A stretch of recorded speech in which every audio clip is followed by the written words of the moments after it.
So today, I'm going to interview you. Okay, great. We're going to talk about the SmartPlant P&ID technical user forum that you are the president of, or chair. What does that mean? Tell me what that means first. I don't know. Well, I'm technically the chair of the SPI one, but you tell me what the P&ID chair is. It means that I hold the email list, and I schedule the meetings, and then I facilitate the meetings. So I have to get the content right. The goal, 3 to 4 meetings per year, but one of those is generally in person. What are these meetings? So technical user forum on, I guess, SmartPlant P&ID. So the Hexagon Octave SmartPlant P&ID. What does that mean? Octave facets P&ID. That's what it's called now. There's no Smart. There's no Hexagon. Octave facets P&ID. Facets P&ID. Yeah, and okay. I don't know if we're calling it FPID or I don't know what it is now because it existed as SPID for so long, right? Yeah. And I told him that in the meeting. I was like, dude, you had cornered the market on the term Smart P&ID. It was in your product, but it was also a thing like Kleenex. You know, Kleenex are a tissue, but it's a brand. And Smart P&ID was a brand, but it was also a thing. Okay. So anyway, we mentioned that because a lot of the discussion was on naming up front. But the user forum today we had like 65 people in it. Oh wow. Good. Yeah, it was good. That's a pretty good forum. Pretty good. And it's a lot of them, those administrators that we had a podcast about where we talked about what it is an administrator. So a lot of them were administrators. Some of them were business owners. So if you're like the business owner at an owner-operator, you own that tool, or product owner, you own that app, you're responsible for the licensing and stewarding the basic usage. And then a few of them were designers, like drafters. Maybe they have an interest in eventually becoming an administrator. Maybe they're just sort of listening in to try to, because there is a product update about some of the features and whatnot. So I would say the audience is 50% administrators, maybe a little higher, and then 50% combo of business users and the purpose of this forum is to get kind of all of those different levels of people in the room to discuss like what's going on in the industry with the application or what's going on in the industry with P&IDs. It's centered around, in this case, it's centered around that application, and it's centered, we go through a product update, at least in the ones I run. We let the vendor tell us, okay, what are the latest version releases, features, what's upcoming, what's the roadmap look like, right? And an update from the vendor Octave on upcoming activities. So, like for example, in June we have a conference in Austin. Yeah. And so we spent a little bit of time talking about the agenda for that conference. And then we go through a product update and say what's coming out in the next release, what bugs are being fixed, what features are being added, all that type of stuff.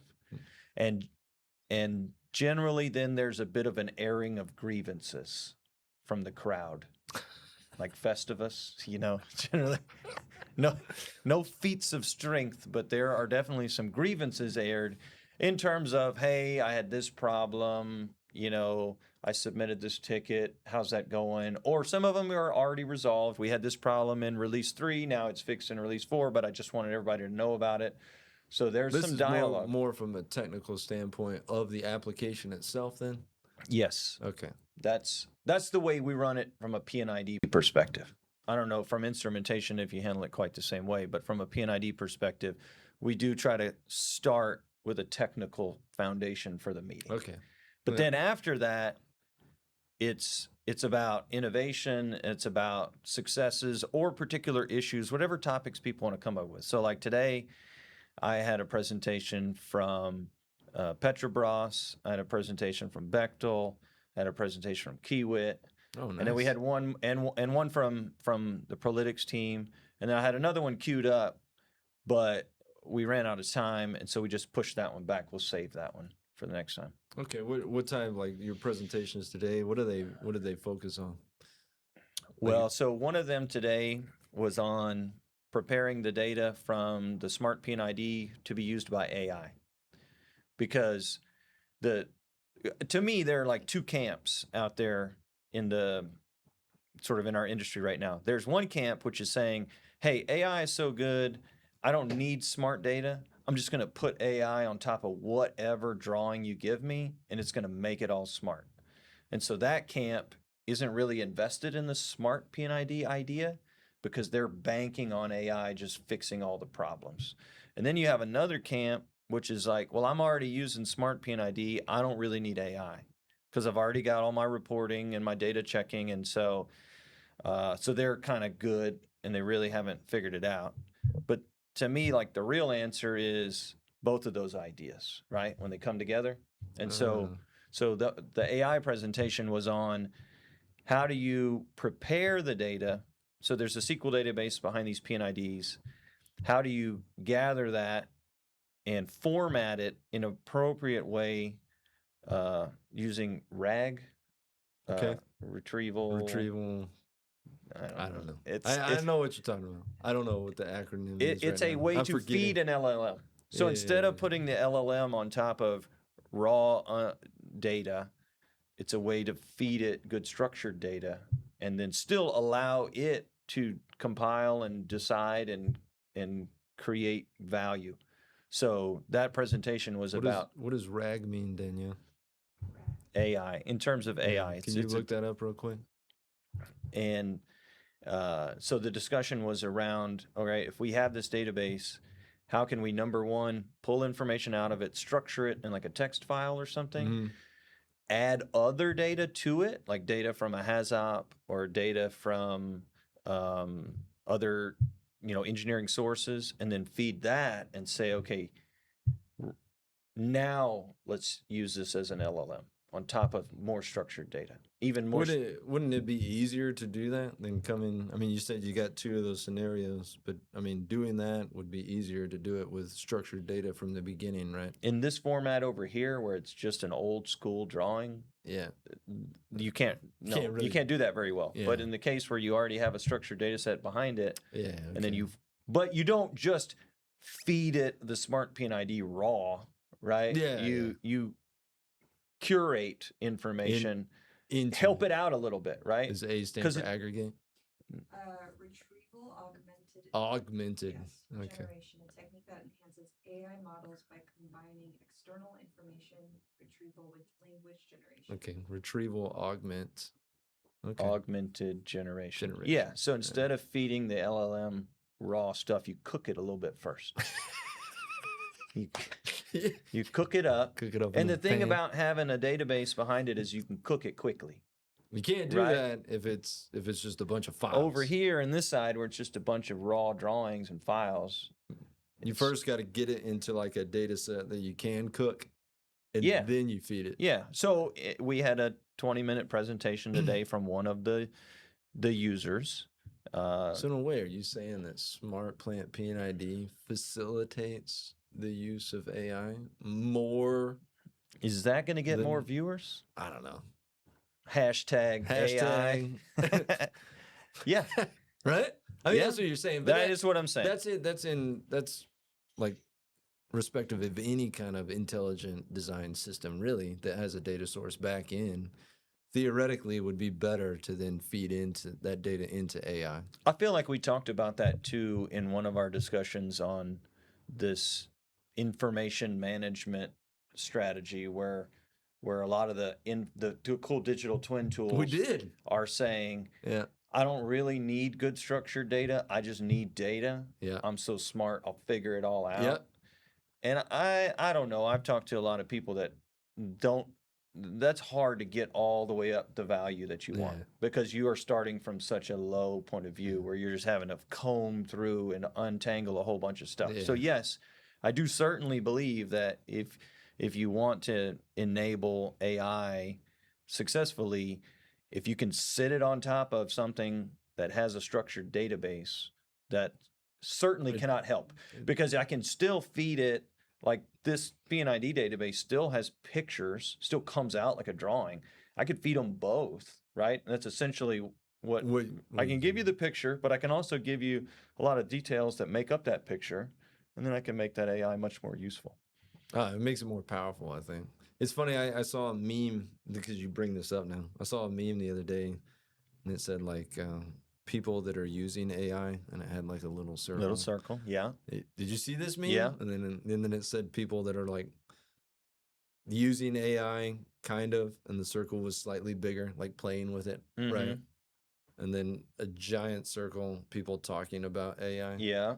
And then down in the bottom corner, outside of all the circles, outside of everything, there was like a dot, and it said people fixing the data first. Yeah. Yeah. Nah, that doesn't sound like a good. That nobody doesn't talks about the dot. Yeah. No, that doesn't sound like fun. No, don't do that. We're just going to do it all with AI. Yeah, no, this is in the spirit of the fix the data first Fix crowd. the data first crowd. Use good data is what it is. Use good data. Okay, so that was one of them. That was one. What was your other presentations you had going on? One of them was a real technical presentation about programming within the software. So the software, SmartPNID, has a lot of programming features that you can incorporate. So every time you draw something, it can check a rule. It can go look up a value. It can it can add other values, and you can customize those. Oh, some of them are called validations, which means it's just behind the scenes. It's checking that whatever data you just entered is compliant with the rules of the project. And some of them are calculations, which means I'm intentionally forcing it to calculate a value. Like I can calculate the part number for a valve. okay. Right? By taking other context clues from the way that I've drawn it, and I can click that button and it'll go calculate. And so the presentation in particular today was around some naming rules and all of the smart things that can be done behind the scenes when something happens, when a user enters value, and the ways that the implementation of the tool can be configured to make decisions during that process. So inside of the tool, you can actually kind of code, if you will. Correct. There's a code layer, and like SmartPNID is a little different than SPI. SPI doesn't really have that layer as exposed as much, right? But for the SmartPNID and Smart Electrical tools, they both have those calculations and validation routines embedded in the tool, and you can go to your data dictionary where every property is, and you can say, okay, on this property, whenever someone edits it, this is the code I want to run.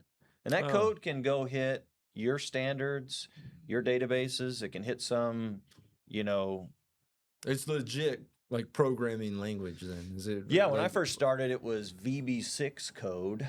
Okay. But that's all been upgraded now, so I think it's like C#.NET code. Yeah, nice. Trigger it, and it knows what triggered it, and the parameters of that object, the context of that object, and then it takes all that off, and you write whatever logic you want, whatever if-then statements, and look this up, make this decision, then it zaps your answer back into the tool. Oh, that's so nice. One of the users was sharing their particular innovations around one of the DLLs that you have the ability to configure. And you can create your own, you can tweak the ones, some of them that are provided. You can use that for integrations with other tools, other data sources, all kinds of cool stuff. Oh, that's awesome. Now, not to get off that topic of PNIDs, but SmartPlant Electrical is very similar in that aspect, right? Correct. It has all of the same capabilities. It has all of the same kind of capabilities too. And I think like with SPI, there are some stored procedures that run in the database behind the scenes. And then there is a little like query window where you can write actual SQL through the interface, but not necessarily the level of program language that you're talking about, right? Correct. Yeah. So we had someone sharing that insight, and I mean it's an interesting little dialogue because you want to share because we're all colleagues, but we're also competitors in different ways. So you share enough to show capabilities and to give ideas and to be helpful to the community, because you're looking for help in return, right? Like, okay, well, here's an idea. Now next week somebody else will share an idea. And so today that was one of the ones that we had. Oh, nice. Wait, what about, you had 3? You said you had 3 or 4 presentations? We had 3. 3. Yeah. So what was the third? All right. So, and by the way, we did this over a 2-hour span. So it's a pretty quick meeting, right? Yeah. And they used to be in person. I don't know if you remember, like 10 years ago, these were all in person. People meet in person now? No. No. But we would get together and have them in person because a lot of the people were Houston based, right? Yeah. And it was kind of a big deal. It was a social thing, and you'd go do that. But after COVID, I tried to have, because I've been the chairperson now for, I don't know, about 6 years, I guess, 7 years. So before COVID, I was the chairperson. We would, so you'd schedule a location, everybody would show up, bring breakfast, all that. But when we came back during COVID, we did a couple online, and people got spoiled. And so now, like, I had one in person a couple years ago, and 3 people showed up. 40 people online and 3 people in the room. It's like, okay, well, thanks for coming. And then it's weird because a meeting that's half in person, half online is worse than just an all online meeting. Yeah. Because you got people screaming from the ceiling because they're the remote ones, and you have people in the room who are, their body language is all in sync, and they're You're working. over there pointing at the screen during your presentation. Yeah. But online they can't see that. Yeah, you walk up to the whiteboard. So I personally have just said the only ones we do in person are the ones at the conferences. Okay. So this year, and I'm going to get back to the third presentation, but this year at the conference, the conference will have a Wednesday schedule that's more your presentations. It is the conference piece. And then Thursday, June 18th, will be the user forums. Yeah, they're on the last day, right? Yes. Yeah. Okay. And I think they're going to be facilitated by the Hexagon team. I'm not sure I have any part in that by the Octave team. So I got to check that out. But I think that I thought all the chairs had a part in we may have a part, but I don't think we're really facilitating. running it Okay. as much as we have in the past. And so there's going to be a design group, apparently, which will include 3D, P&ID, instrument, electrical, and then there's going to be like an information management one. And That would be SDX. Yeah, that's not SDX anymore. It's In Concert. All the names are gone, dude. All the names. Wait, it's not SDX anymore. It's In Concert? SDX2 is called In Concert. Nice. Which is kind of hard to fit into a sentence because it's, a lot of, it stands out. Yeah. How do you fit that? We're going to use this software package In Concert. Yeah, because it also is regular words that you can use. They're just going to start calling it IC. I don't know. Ink. So Ink? Yeah, there you go. So anyway, that's what we have going on is we're going to have that one in person, which is generally a little bit different audience because you got people in town anyway who wouldn't normally attend the user forum, but they're there, so they'll attend it in person. And then you have some folks who are able to attend the online ones, but their companies aren't willing to send them to each of these conferences, so they won't be able to make it to that one. So they'll kind of miss that. But yeah, we've got that coming up. Third presentation. Third presentation What was it? was on the Leaving use. us all on a cliffhanger over here. I know. That's a dramatic effect. When you get really good at media like this. It had to do with reporting and analytics. Slow down, your head's getting too big. Out of the Smart P&ID database, and the Any opening graph models in there getting analytics out of those were in the AI one, graph data, okay. but not in this case. That's coming though. I mean, that's obviously a topic that needs to be addressed, but it wasn't today in our user forum. So today I kind of opened with the idea to set the table for this. The presentation was by Kiewit, but I said, look, in the software you have a drafting experience, because this is the roots of this are a drawing tool, right? And if you draw something and it doesn't match its partner, there's a little tick mark there. They call those inconsistencies. That's like your first line of defense that there's a problem. But it's at a micro level. It only applies to the one person drawing. They're the only ones that can see it. Nobody else really knows. And they kind of go through and supposedly clean those up. So that's your first level. Actually, it's not. Your first level, those rules I was talking about. The calculations, validations, and rules. That's the first level. That's the first level. That's where the tool is configured to make you enter stuff the right way, select the right things. You can only connect a piping object to another piping object, or you know what I mean? You can't kind of set some of the standards. Yeah, exactly. Like if you're going to connect to a piece of equipment, you got to use a nozzle first. You can't just run a pipe into a piece of equipment. So the first line of defense in making the quality outputs of this tool, of the Smart P&ID, is the fact that there are built-in calculations and rules.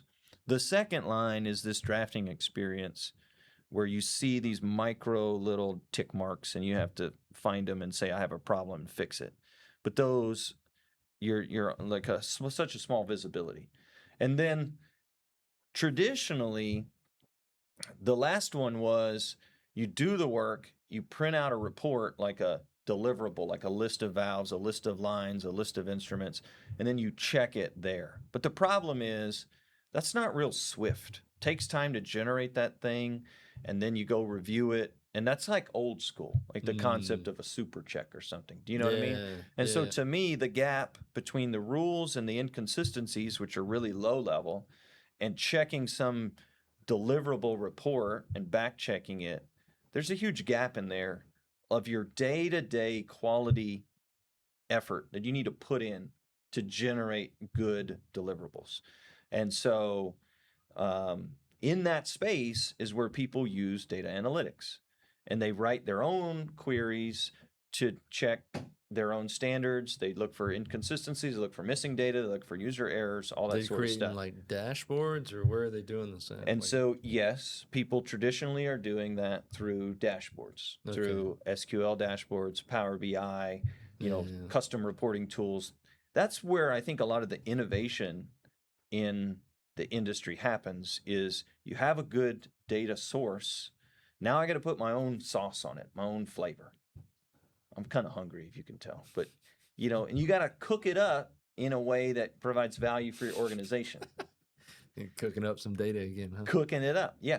And so there was a presentation on how one of the companies is using Power BI to do all of that auditing. To do that analytical middle layer that you're talking about. Yeah, but the best part is, so when I started doing that, I got real excited about that because there was felt like so much value. Like, look at all these things we could find that could help the project be better, be faster, execute better.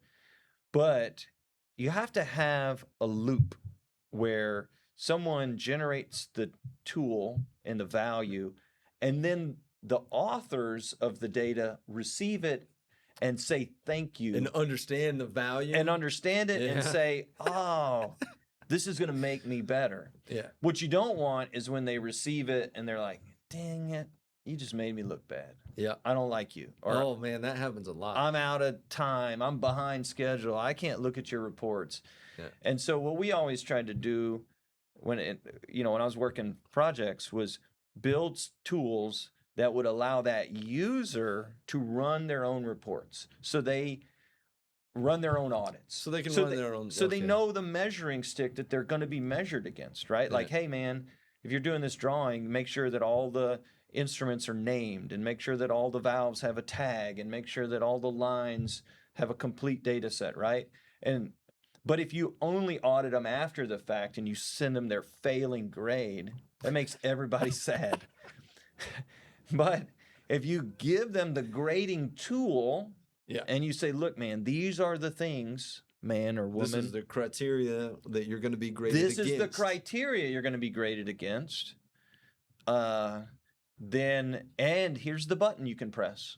And you do your work and then you press the button. If you failed something, fix it yourself. Nobody even has to know. Keep it to yourself.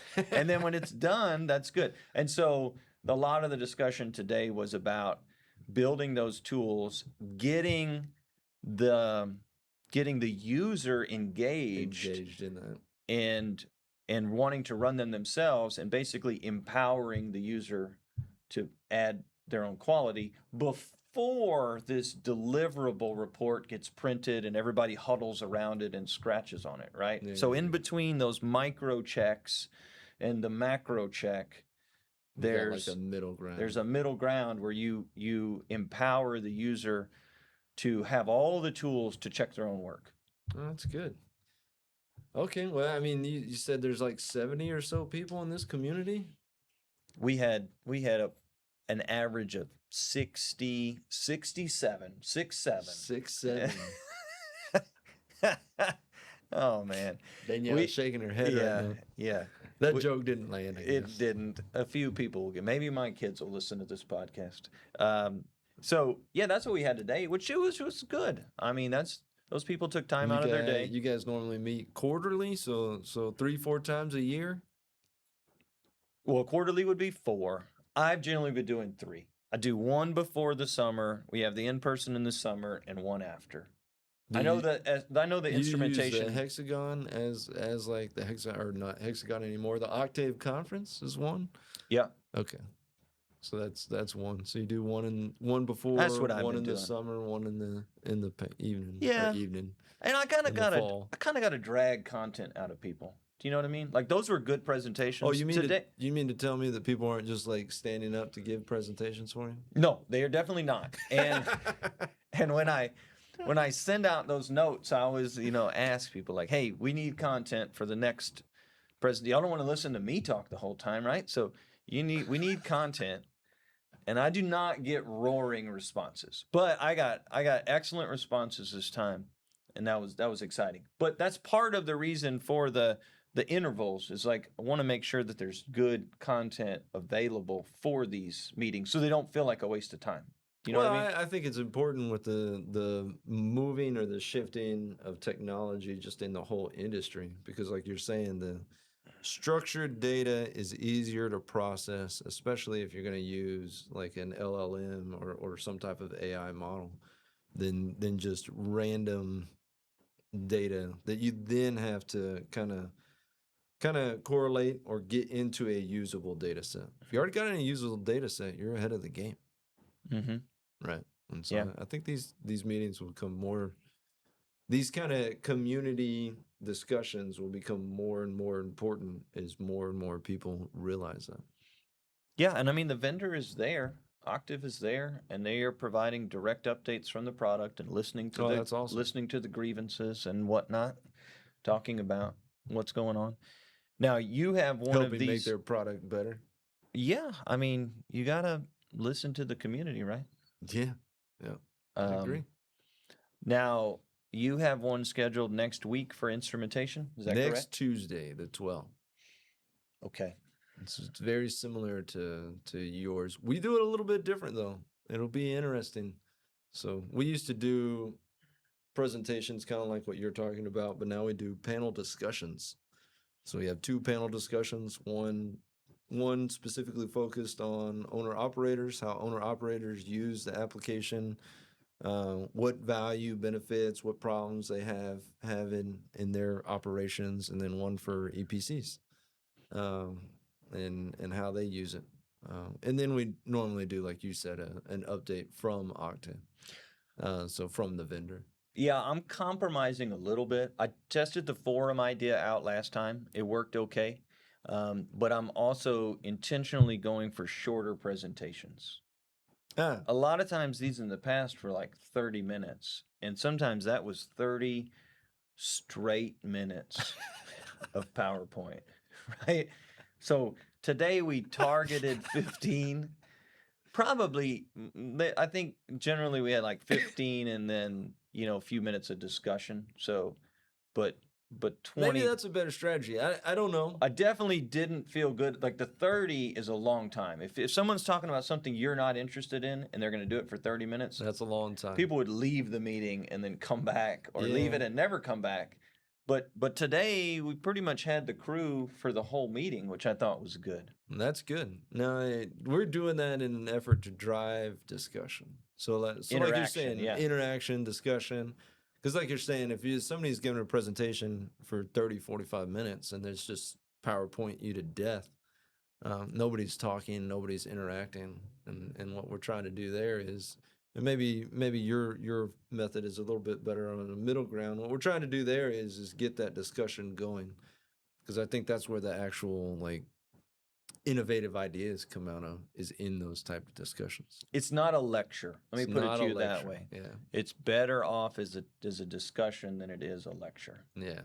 Yeah. But at the same time, it's also good to have somebody present something like a technical presentation on a certain aspect of it, right? Mm-hmm. And some of the items we focus on are clearly inside of the product, and others are about how the product is leveraged for other successes, right? So like the AI discussion today was about the product as a launching pad for using the AI tools. And but the one about the programming was specific inside to of it. the product. Yeah. Awesome. Okay, well, I mean that's pretty much wraps it up today. I think I don't have anything else. No, I think that's good. No other questions. That's it.